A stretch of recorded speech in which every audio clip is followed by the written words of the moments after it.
Greetings. My name is Matt Otremba, and I am the Director of Training and Development for Academic Affairs, and I am excited to be offering you some tips for navigating this guide entitled Fostering Presence, the Human Element, and the Community of Inquiry Framework. The first tip I'd like to point out is that there are a series of tabs at the top here, this ribbon of tabs, that are the various pages in the guide. Some pages are standalone pages, and others, as if you go down here to the 2014 Academic Symposium, you'll see that there's a drop down of a few pages there. I want to start though on the home page. This home page gives an overview of the instructions for completing the guide as well as the purpose. You'll also find a table of contents here and some other information.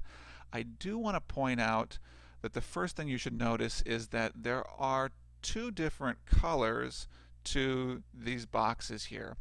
The dark gray box is all the required content that's needed to complete the in-service associated with this guide. Additionally, we hope, as the sign here points out, we hope to flip the symposium this year, and by that we mean that we want you to complete this, the required content in this guide prior to attending the symposia, so you can apply your knowledge at the symposia and have a deeper, more meaningful experience there. So all of that required content is in dark gray header boxes here with white font, and then if you scroll down, optional content would be light gray with dark font.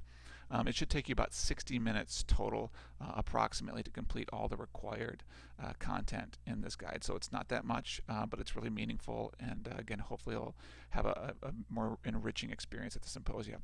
So that's the home page. I do want to touch upon this page called the Human Element in the COI framework, or the Community of Inquiry framework. This is where you're going to find the majority of the required content.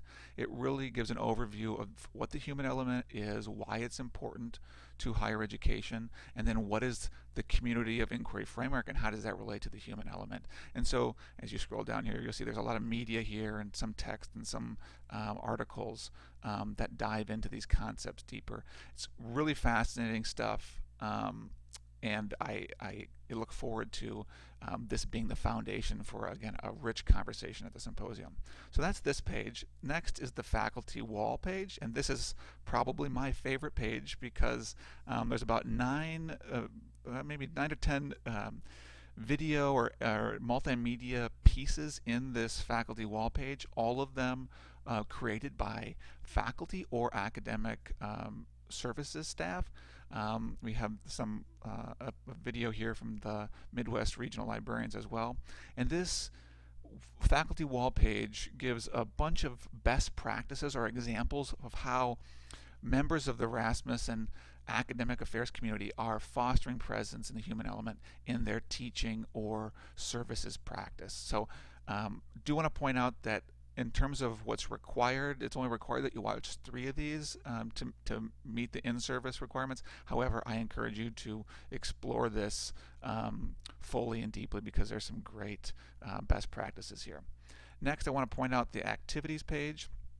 Here you will see only one required activity, and that is this Check for Understanding survey.